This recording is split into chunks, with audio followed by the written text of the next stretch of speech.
শম্ভুপুর গ্রামে বাস করত এক বুড়ি। তার স্বামী অনেকদিন আগেই মারা যায়, আর বুড়ির কোনো সন্তানও নেই। বুড়ি একা একাই বসবাস করত। তবে তার রয়েছিল কিছু মুরগি আর গরু। সে পশুপালন করেই জীবন চালাতো। তার থাকার ঘর থেকে একটু দূরেই ছিল তার মুরগির খামার। খামারে ছিল অনেক ধরনের মুরগি। বুড়ির কোনো কিছুরই অভাব ছিল না। প্রতিদিন মুরগি যা ডিম দিত তা বিক্রয় করেই বুড়ির দিন চলতো। কিন্তু বুড়ির একটা দুঃখ ছিল, আর সেটা হলো প্রায় রাতে বুড়ির খামার থেকে শিয়াল মুরগি চুরি করত। বুড়ির বাড়ির পেছনে রয়েছে এক ঘন জঙ্গল।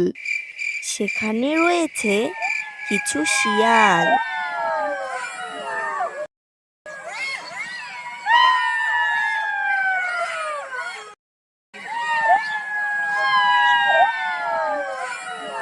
বুড়ির মুরগিগুলো অনেক মোটা, অনেক স্বাস্থ্য আর অনেক সুস্বাদু।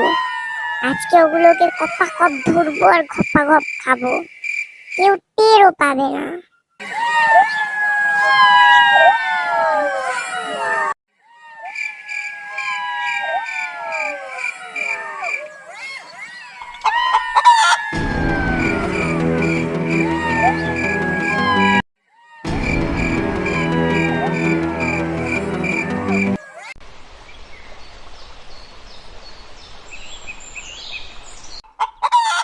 শিয়ালের এই কুকর্মের জন্য বুড়ির প্রায়ই সকালে মন খারাপ থাকতো।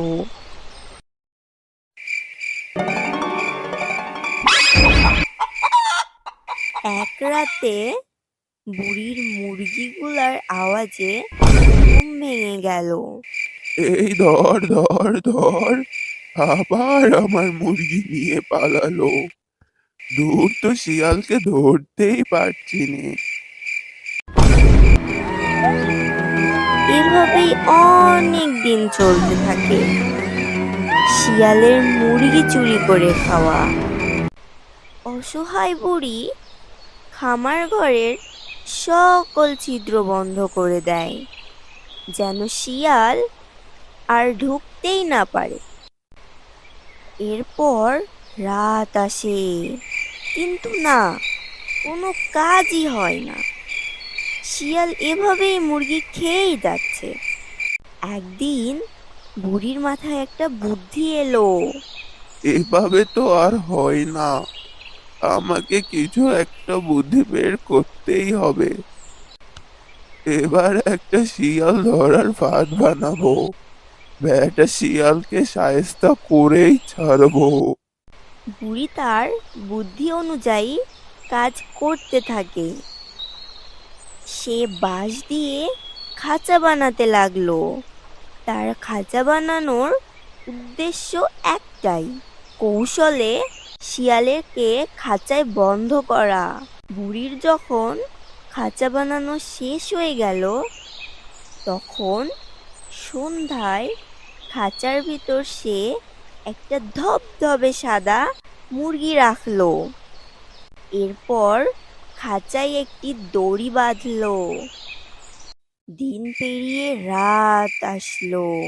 বুড়ি দড়ির এক মাথা হাতে নিয়ে আড়ালে বসে আছে, আর খাঁচার দিকে চেয়ে আছে কখন শিয়াল আসবে আর তাকে খাঁচায় বন্দি করবে। রাত গভীর হতেই একটা শিয়াল এসে পড়লো। বুড়ি মনে মনে বলল, তুই আমার মুরগি খেয়েই তো এত মোটা হয়েছিস, আজ তোকে উচিত শিক্ষা দিয়েই ছাড়বো। শিয়াল খামারের দিকে এগিয়ে যেতেই দেখলো খাঁচায় একটি সাদা ধবধবে মুরগি। লোভী শিয়াল অনেক খুশি হলো। তাকে আর কষ্ট করে খামারে যেতে হবে না। শিয়াল মুরগিকে ধরতে যেই না খাঁচার ভিতর ঢুকলো, তখনই বুড়ি হাত দিয়ে দড়ি টেনে খাঁচার মুখ বন্ধ করে দিল।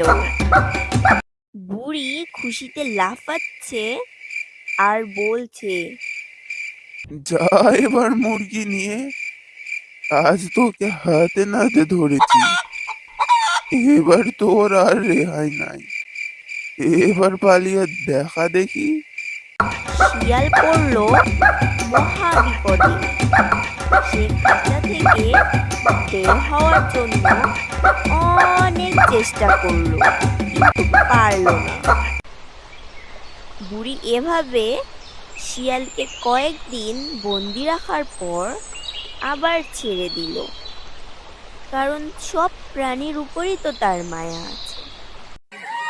তারপর শিয়াল যখনই মুরগি চুরি করতে আসে, প্রাণের ভয়ে আবার পালিয়ে যায়।